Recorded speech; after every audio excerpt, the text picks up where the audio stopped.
Wanted. Wanted for armed robbery.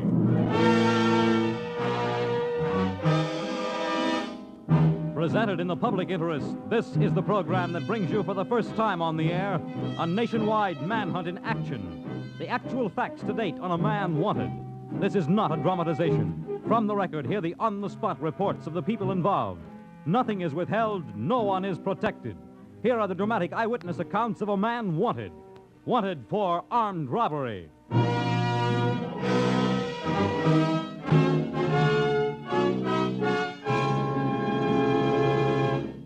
And now, Wanted's on-the-spot investigator, Walter McGraw. Good evening. Once again, I'm going to take you around the country on a nationwide manhunt for a fugitive who is now at large. You're going to meet the people who are actually involved in the various crimes he's committed. You will hear the actual voices of his victims, his friends, his relatives, and of the police officers who have worked and who are now working on his case. Before we tell you about tonight's case, a word about last week's. You'll recall that after we presented the facts in the case of Mississippi's fabulous fugitive, Kinney Wagner, his brother, Kelsey Wagner, stated that Kinney would give himself up under certain conditions. First of all, that he wouldn't be shot in the back during his surrender, and second, that his 25-year-old case be reconsidered. Tonight, we have an answer for Kinney Wagner. I called up the governor of Mississippi and talked to him. Governor Wright said, and I quote, "I cannot deal with a man who is a fugitive from justice. I have nothing further to say." As for Tennessee, it is the opinion of Judge Bandy, one-time prosecutor of the Wagner case, that should Wagner return to Tennessee to stand trial, the case would be dropped since there are no witnesses still alive to testify against him. Well, be that as it may, it is not up to governors or law enforcement agencies to make a deal. It is up to a fugitive to give himself up and, at that point, fight for reconsideration. However, I will make one promise. We know that every time Wagner has tried to surrender or someone has tried to capture him, there has been bloodshed. I will personally guarantee that if Wagner will surrender to me, he can do so safely. Now for tonight's wanted case, the history of one of the most desperate and dangerous of all of Wanted's rogues gallery. It's the case of the cop killer of the West. Listen, these are the facts. The date, April 25th, 1947. The location, a small western logging community called Hood River, Oregon. The time, 9:15 p.m. The voices you hear next are the actual voices of the people who, through no fault of their own, are involved in the case of the cop killer of the West. First, a young mother in Hood River, Oregon. My name is Letha Milliken. On this particular night, I had just gone to bed, and I heard a shot, which I thought was the backfire of a car. And then I heard another shot. I raised up in bed and looked out an open window. There I saw an Oregon State Trooper shooting in my direction. And a man came running up the steps right beside my apartment. And as he reached the top, he ducked under a little railing out of sight from the officer. Then he turned and walked up the little path that led up to the top of the hill. The officer turned and walked toward the police station. And just before he reached the stairs that led down into the police station, he began staggering and fell. At this time, a man came running out of the police station, who was Chief Grams. This is Larry Grames, Chief of the Hood River City Police Department, Hood River, Oregon. Upon hearing the shots about 9:15 that evening, I ran out of the police station onto 2nd Street and found the body of State Officer Rondo lying on the sidewalk. I turned the body around so the feet were downhill and turned him over on his back. At the same time, ordering a spectator to get a physician whom I had seen enter the City Hall a few minutes before. By the time the physician arrived, I had a wound bared which showed he had been shot directly over the heart and was bleeding quite freely. When the doctor seen who it was, he exclaimed, "Oh, my God," because Rondo was a personal friend of his. I then asked him if this wound would prove fatal, and he stated that it would. I then turned everything over to the doctor, re-entered the police station, and called the state police office in the Dalles. This is Sergeant Charles Uren of the Oregon State Police Department, in charge of the Dalles District, the Dalles, Oregon. On the night of the Rondo shooting, I received a report from Chief Grams stating that a member of our department had been fatally shot at Hood River by an unknown assailant. I immediately ordered road blockades set up on Highway 30 in and out of Hood River. They checked all trucks, buses, and private automobiles for some time without results. Then we received a report from Officer Brockaway, who was in charge of a road blockade on U.S. Highway 30 west of the Dalles. This is Private Brockway, in company of Sheriff Sexton and his deputy, Joe Hendricks. We had been checking for approximately an hour and a half without results. Then we observed a 1946 Ford convertible round the bend and park on the shoulder of the highway approximately 40 yards from the block. I shouted to Sheriff Sexton to watch the vehicle. As he started to get out to check the car, the operator zoomed off toward our station on the bridge. As he crossed the bridge, he swerved his car in an attempt to kill Joe Hendricks and I. At this time, we drew our guns and fired at the vehicle, hitting it 4 times, but not vitally. Sheriff Sexton turned his car around and gave chase, but was soon outdistanced. The car was later involved in an accident at the intersection of 4th and Union Street in the Dalles. Leaving the stolen Ford convertible behind, the runaway fugitive crept away to be lost in the night. Now telephone and telegraph wires sang out the message: murderer at large. State troopers tightened roadblocks, examining every car, bus, aeroplane, and freight train that moved through the state. And they struck pay dirt. This is N.W. Smith, Sergeant of the Oregon State Police and stationed at Pendleton. We received a radio call to proceed to Ordnance and check a suspicious subject reported to be riding a freight train. We located ourselves down there on each side of the train, and as the train pulled by us, why, the engineer held up 2 fingers, which indicated to us that this man was on the second gondola. And about the same time, we saw him, and he jumped out of the car and started running. And I could see that he was wearing a jacket with the letters DOC on the back. At that time, I definitely knew that he was our man, as this jacket had been reported stolen out of a car that had been stolen from Hood River the night that Rondo was killed. And after a short volley of shots, well, we cornered him between 2 cars, and he was told to come out with his hands up, at which time he told us that he was John Pinson. Who was John Pinson? Well, this was the nickname of one Omar August Pinson, a good-looking kid. Now, what turns a good-looking kid into a cop killer? Let's look into the past. This is Bob Gangware, city editor of the Oregon Statesman, Salem, Oregon. I've been interested in Omar Pinson. As a newspaper man, I followed his record. I find that he had a fine upbringing. Although he did come from this good family, Pinson was always a bad boy. He participated in robberies and housebreakings, minor cases to be sure, but he was always in trouble.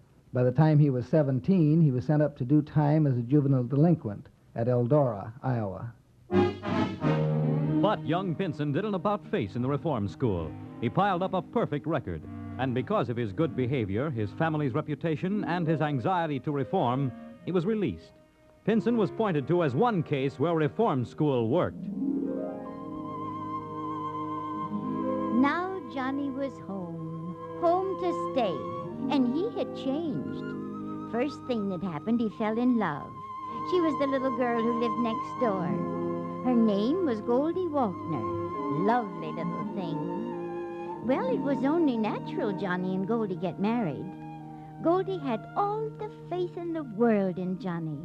She was so happy in March of the year 1941.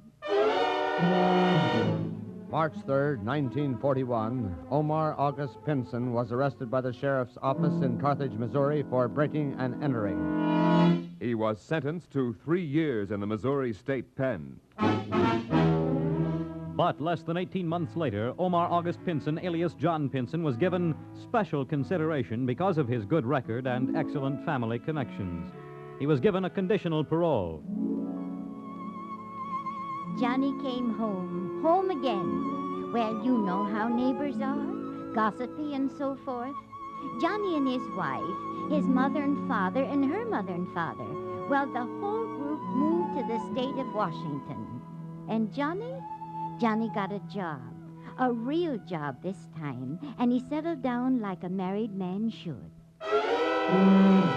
Omar August Pinson was picked up and booked on suspicion of robbery January 24th, 1944, by the Washington State Police. Once again, he was tried and convicted. This time, he was sentenced to 0 to 15 years at Walla Walla Penitentiary. But 1 year later, because of good behavior and excellent family connections, he was paroled. Well, when Johnny came home, everyone was worried.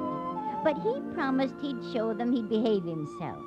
Almost right off, he got a job as a linesman near Pasco. He was making a good living, more than he ever made before. Oh, he worked hard, and he had a reason. Johnny and Goldie had a baby, and Johnny loved that kid. Captain Vane M. Gerdane, District Number 1, Oregon State Police, Portland, Oregon. We had been receiving numerous complaints of house burglaries committed in the early part of the evenings, entry made through back door or window, property attacked, for the most part guns, although other articles were taken. These reports coming in from Central and Eastern Oregon and from other police agencies in eastern Washington, Idaho, and Montana. A truck was seen in a number of instances. We believe this to be the work of one man, and rather suspected but could not prove that it was John Omar Pinson. I think Goldie became to be suspicious of Johnny right about then, but she was afraid to admit it even to herself. Then on the morning of April 26, 1947, she got the news. Your husband, John Pinson, is wanted for the murder of State Policeman Rondeau. Why had Pinson murdered Officer Rondeau? What motivated a cold-blooded shooting? What turns a good-looking kid into a cop killer? Well, according to our reconstruction of the facts. State Trooper Rondeau was on regular duty that night. He saw a stranger piling some equipment in a truck and went over to check up on him to find out what he was doing. He found out. Omar August Pinson answered with a bullet. That's what makes a cop killer, mister. Omar Pinson, the nice young boy turned cop killer, went on trial. I am Ralph E. Moody of Salem, Oregon, special prosecutor who assisted Tunis Wires, the district attorney of Hood River County, Oregon, in the prosecution of Pinson for the murder of Officer Rondeau. Pinson admitted upon the stand that he fired the shot that killed the officer, but claimed that he did not intend to kill him, that he only did so in order to make his escape. In this respect, Pinson lied, for he deliberately intended to kill the officer, which he did, and we asked the jury to convict him of murder in the first degree and to execute him. The case went to the jury. Jury problem. There was little doubt that he was a murderer, but the jury weighed the advisability of the death sentence. If all 12 jurymen recommended death, the gas chamber was mandatory. But the final count was 9 for death, 3 for clemency. Judge Wilson sentenced Pinson to life imprisonment at the Oregon State Penitentiary. This is Tunis J. Wires, District Attorney of Hood River County, Oregon. After the jury recommended the life sentence for Pinson for the murder of Ed Rondeau, one of my good friends, it was very clear to me that it was my duty under the law to indict him for the other crimes he had committed in this county and to make an adequate record so that he would never be admitted to parole. I called the grand jury of this county together again, and I told them, as I tell you now, that August Omar Pinson is the most dangerous, vicious murderer that has ever come to my attention.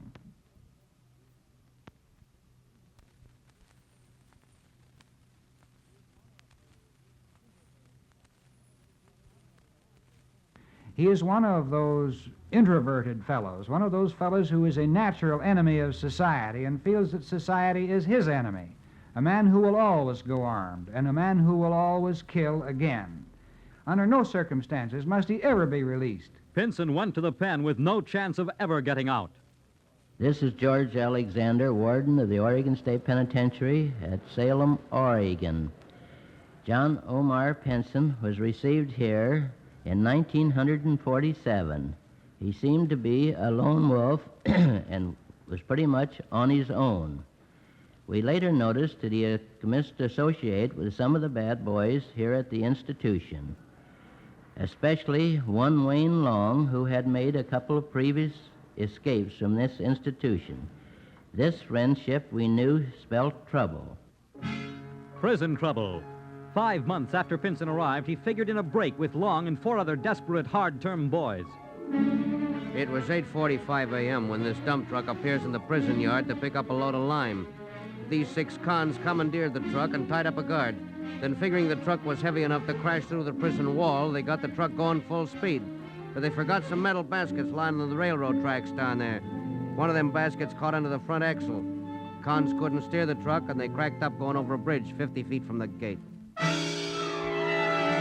Break number 1, a fiasco. All 6 of the convicts involved were placed in detention cells in the detention unit. It's called the bullpen. You know what it's like in the bullpen? Got any idea? I am Gene Hawley, the Deputy Warden of the Oregon State Penitentiary. I am standing in a cell in the solitary confinement department of the penitentiary, provided for the more desperate prisoners. This cell was occupied by John Omar Pinson and is about 8 feet long, 6 feet wide, and 10 feet high. It is reached by going down a stairway from the upper part of the cell blocks, passing through 3 locked doors. The exercise that they have in these cells are provided for them once a week when they go out for their bath and their shaves. Pinson spent 1 year in the bullpen that time, and that taught him a lesson, a hard lesson. He was released from the bullpen and returned to normal prison life. He enjoyed this for 2 months, and then, November 18th, 1948, at the noon hour, Pinson and 4 other guys was in the prison yard. All of a sudden, them 5 guys begin to run. One of the guards tried to stop them, but they wasn't stopping for nobody. They ran on till they hit the prison flax mill. Once inside, they began striking matches and lighting fires at random. They had an idea they could escape in all the confusion. guards went in with shovels and fought convicts armed with pitchforks. Prison break number 2, a fiasco. Once again, Pinson was returned to the detention cell. This time he was deprived of every possible privilege. No exercise, no cigarettes, no conversation with anyone. Month after month passed. After months of such confinement, Pinson attempted the impossible, an escape from the bullpen. This is Lieutenant Walter Babson of the Oregon State Penitentiary. Upon making a routine check of the bullpen, I discovered several bars had been tampered with and sawn. I deemed it advisable at this time to move Pinson to another cell. Several months passed in the new cells without incident. Pinson was quiet too quiet and too moody, dangerous, and according to the records. It was about 2 a.m. There wasn't a sound in the bullpen. The only kind of talking you do down there anyway is when you pray, and Pinson wasn't praying. Pinson was at one end of the bullpen, a fellow named Benson at the other. All of a sudden, these two guys pull a Houdini. They was both out of their cells at the same time. Sure, you could see them creep down the bullpen hall to the windows. Went to work on them hall windows, sawing at the bars. Next thing you know, they're out in the yard. Those guys were half naked and barefoot. Someone had left a plank in the yard, and these two guys grabbed the plank, placed it against the wall, and scaled to the top like monkeys. This is Farrell Lubnikowski. I'm a guard at the Oregon State Penitentiary. I was on duty at the time Pinson and Benson got over the wall. I seen them about the time they got to the top of the wall, and I started shooting with my .38 revolver. So I shot a couple of times, and then I gave the general alarm. Jailbreak number 3, a success. Never before in the history of Oregon had any convict broken from the bullpen. A statewide search was instigated for cop killer Pinson and his companion. Local, state, and federal authorities joined in the search. This is Clyde Warren, Chief of Police of Salem, Oregon. At the time of the escape from the Oregon State Prison of Pinson and Benson, we were alerted, and all available officers, including our reserve force, was thrown into the search in cooperation with the Oregon State Police and Marion County Sheriff's Office. These officers were instructed to use whatever force was necessary in the apprehension of Pinson when found. With the entire Pacific Coast alerted for them, Pinson and Benson slipped through the dragnet and disappeared. Months of searching and no word. Then Columbus, Ohio had a report. This is Sergeant Heichman, Columbus, Ohio Police. A man was brought in one day. He had been found laid out in a dark alley. We thought he was the usual drunken bum. Looked him over and found he'd been taking too much dope. Shot of heroin in the arm. We fingerprinted him. and processed the fingerprints in the usual way, and learned that he was a guy named Benson, escaped con from the Oregon State Penitentiary. We turned him over to the Oregon authorities. Benson was promptly returned to the state penitentiary at Salem. He spent his nights in the bullpen, his days in the warden's office under questioning. How did he escape? Well, Benson said he couldn't tell them since he might want to do it again in some time. But he was glad to show officials the route he and Pinson had taken after they left the prison grounds. A complicated route from Salem to a cheap rooming house in Portland, and from there a bus trip to the coast. Benson maintained that John Pinson had been shot in the leg during the escape, that the leg had festered, and Pinson developed gangrene. With tears in his eyes, Benson related the sad story of how he had buried his prison pal high in the Montana hills. A group of state officials took Benson from prison into the Montana hills to point out the spot where Pinson was buried. But Benson's memory was shaky. He couldn't find the spot that marked the grave. For nearly 8 months, the FBI and the state police were searching for a man who they weren't sure was alive. Then, once again, Oregon's cop killer showed his hand. Dateline, September 14th, 1949, Coeur d'Alene, Idaho. I'm Deputy Sheriff Cliff Johnson of Coeur d'Alene, Idaho. We received a radio call from the Coeur d'Alene City Police that a man being taken in for a burglary had escaped from them. Shortly after, we received a call from a local club nearby that a man answering the description of the wanted man had called for a taxicab. We intercepted him as he was entering the cab, frisked him for weapons and found none, asked him for identification, which he readily produced. As I was examining the fishing license which he handed me, he suddenly broke and ran around another car parked nearby. I took after him and was within 10 feet of him. I could easily have killed the man had I known that he was a heavy-duty man. I fired one warning shot into the ground, called for him to halt. On the second call, he said, "Go ahead and shoot." I then started shooting at him as he disappeared in some trees in the dark. We later found that this was a badly wanted man, Omar August Pinson. Proof that Omar August Pinson was alive. But once again, the heavy-duty murderer vanished into the Northwest Hills. But now his trail is hot. State police have been just hours behind him ever since as he dodges from town to roadhouse, from freight train to nightclub, always on the run. It is not our function here to determine the guilt or innocence of a man, nor do we intend to. But according to the facts you've heard tonight and or other pertinent material, Omar August Pinson is wanted.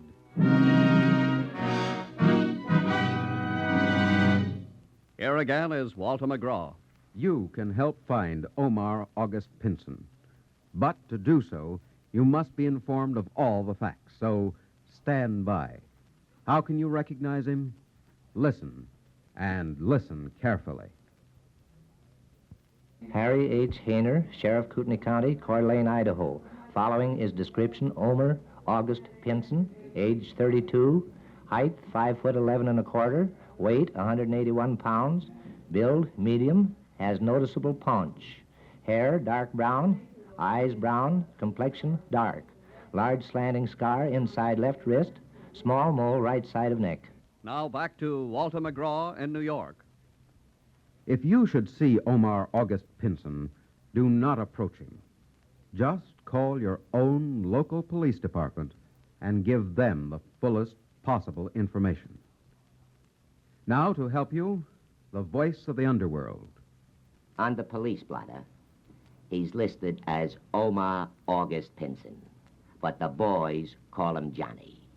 They like this kid because he's got nothing to lose, and he'd shoot anybody's brains out at the drop of a hat. This boy has been in solitary. Now just picture a guy who's been in solitary, dreaming about the dames, dreaming about having a good time, and now he's free. They tell me they spotted him in Washington 2 weeks ago. So this kid is gotta hang around the nightclubs where he can get all the liquor he wants, where he can get all the women he wants. But if the cops ever spot him, this guy'll blow anybody's brains out not to get picked up. If you have no other way of seeing a picture of Omar August Pinson, Go to your local post office. A poster with his picture and description is on the wall. Study that face. Omar August Pinson is 32 years old. Height 5 feet 11 1/4 inches. Build medium. Hair dark brown. Eyes brown. Race white. A nice-looking boy, but sullen and moody. He likes to travel alone. He's a hard drinker. He's armed at all times. Tonight, you've heard the facts on Omar August Pinson, a man listed in the International News Service's list of America's 10 most wanted men. Although Pinson is still at large, various reports we've had indicate that at this moment, he is in the state of Washington. We know the man frequents bars and nightclubs, so you bartenders, waiters, nightclub entertainers, this is your case. Now we have a last-minute bulletin for you. You'll recall the case of Fred Tenuto, one of the hottest of all the fugitives in this country, the paid killer who likes to kill, Tenuto with 4 notches on his gun. Well, for more information on him, we bring you news from KDKA in Pittsburgh. I am Captain Joseph Flynn, in command of the Homicide Squad, Bureau of Police, Pittsburgh, PA. Saturday, August the 12th, 1950, 2 men drew automatic revolvers, held up Clark's Bar at 139 7th Street, this city, and killed J. Earl Nesbitt, the manager. A beat patrolman, hearing shots, gave chase and engaged in a running gun battle, but the criminals escaped. Witnesses have identified the perpetrator of this crime as Frederick J. Tenuto. Thanks to the NBC Wanted program, heard in this area on KDKA, I believe the capture of Frederick J. Tenuto and his accomplice will be made easier. Attention, Pittsburgh. Tomorrow morning, the Pittsburgh Sun-Telegraph is reprinting the picture and description of Tenuto. Remember, for a picture of Tenuto, tomorrow morning's Pittsburgh Sun-Telegraph. Ladies and gentlemen, keep on the alert. Tonight you have a double job. You've heard the case of Oregon's Omar August Pinson, and you've also been advised that Philadelphia's Fred Tenuto has struck again. These 2 men are both killers. It's your job to see that they're brought to justice. Now, this is Walter McGraw saying, there's no time like now to wipe out crime.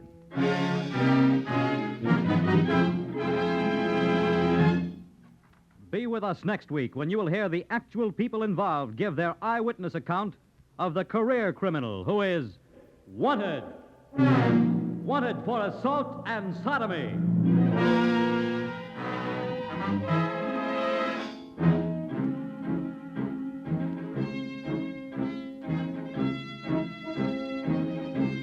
All material heard on tonight's program was factual, from the record. Real names were used. No one was protected. Tonight's report was written by P.L. Mayer. Music was directed by Morris Momorsky. The narrator was Fred Collins. Wanted was supervised for NBC by James Kovac and was produced and directed by Walter McGraw.